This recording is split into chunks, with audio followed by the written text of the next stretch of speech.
സത്യം, ധർമ്മം, നീതി, ന്യായം ഇങ്ങനെയുള്ള നന്മ നിറഞ്ഞ ഗുണങ്ങൾ ജനങ്ങളുടെ മനസ്സിൽ നിറയ്ക്കാൻ മാത്രം ജീവിച്ച ഋഷിവര്യന്മാരുടെ നാടാണ്.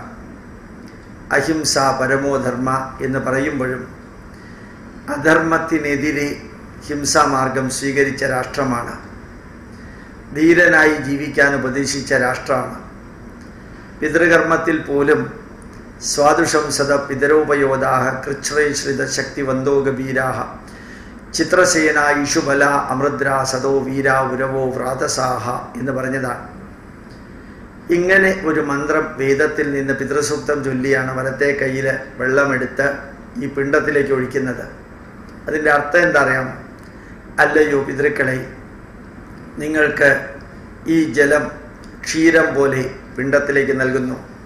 നിങ്ങളിത് സ്വീകരിച്ചാലും നിങ്ങൾ ധീരന്മാരായിരുന്നു, ഞങ്ങളെ ധീരന്മാരാക്കുക. നിങ്ങൾ വീരന്മാരായിരുന്നു, ഞങ്ങളെ വീരന്മാരാക്കുക. നിങ്ങൾ രാഷ്ട്രത്തിന് വേണ്ടി ജീവിച്ചവരായിരുന്നു, ഞങ്ങളെയും ധർമ്മം സംരക്ഷിക്കുന്നതിനായി രാഷ്ട്രത്തിന് വേണ്ടി ജീവിക്കുന്നവരാകുക. നിങ്ങൾ രാഷ്ട്രത്തെ സംരക്ഷിക്കാൻ അമ്പും വില്ലും ആയുധവും എടുത്തവരാവുന്നു, ഞങ്ങളെയും രാഷ്ട്രത്തെയും ധർമ്മത്തെയും സംരക്ഷിക്കാൻ ആയുധമെടുക്കാൻ യോഗ്യരാക്കി തീർക്കുക. ഇങ്ങനെയുള്ളൊരു മന്ത്രം പിതൃസൂക്തത്തിനകത്തുള്ളത് നമ്മളെ കൊണ്ട് പിതൃകർമ്മം ചെയ്യിപ്പിക്കുമ്പോൾ അല്ലെങ്കിൽ ചെയ്യിക്കുമ്പോൾ പറയിപ്പിച്ചത് ഭാരതം ഭീരുക്കളുടെ രാഷ്ട്രമല്ല. പിതൃകർമ്മത്തിൽ പോലും ധീരന്മാരാകാനാണ് പിതൃക്കളോട് നമ്മൾ എന്നും പ്രാർത്ഥിച്ചിരുന്നത്. പിതൃക്കൾക്ക് വേണ്ടി പ്രാർത്ഥിച്ചിരുന്നതും നിങ്ങളെപ്പോലെ ഞങ്ങളെ ആക്കുക, ഞങ്ങളെ ഭീരുക്കളാക്കരുത്, അസത്യത്തിൻ്റെയും അധർമ്മത്തിൻ്റെയും അനീതിയുടെയും അന്യായത്തിൻ്റെയും പ്രതീകമാക്കരുത്, ഞങ്ങൾ ധീരന്മാരാണ്, വീരന്മാരാണ്, വീരശൂര പരാക്രമികളാക്കുക, എന്നും നന്മയുടെ പ്രതീകമാക്കുക, ഒരു രാഷ്ട്രത്തിനും ധർമ്മത്തിനും വേണ്ടി ജീവിക്കുക. നമ്മുടെ മുമ്പിൽ ഒരു വ്യക്തിയുമില്ല. വ്യക്തികൾക്ക് പരിമിതികളുണ്ട്, വ്യക്തികൾക്ക് കുറവുകളുണ്ട്, വ്യക്തികൾക്ക് പ്രശ്നങ്ങളുണ്ട്. പ്രശ്നങ്ങൾ ഉണ്ടെങ്കിലും ജനങ്ങളും ഭരണാധികാരികളും വരും, ജനങ്ങളും ഭരണാധികാരികളും പോകും. ഭാരതം എന്നും നിലനിൽക്കും.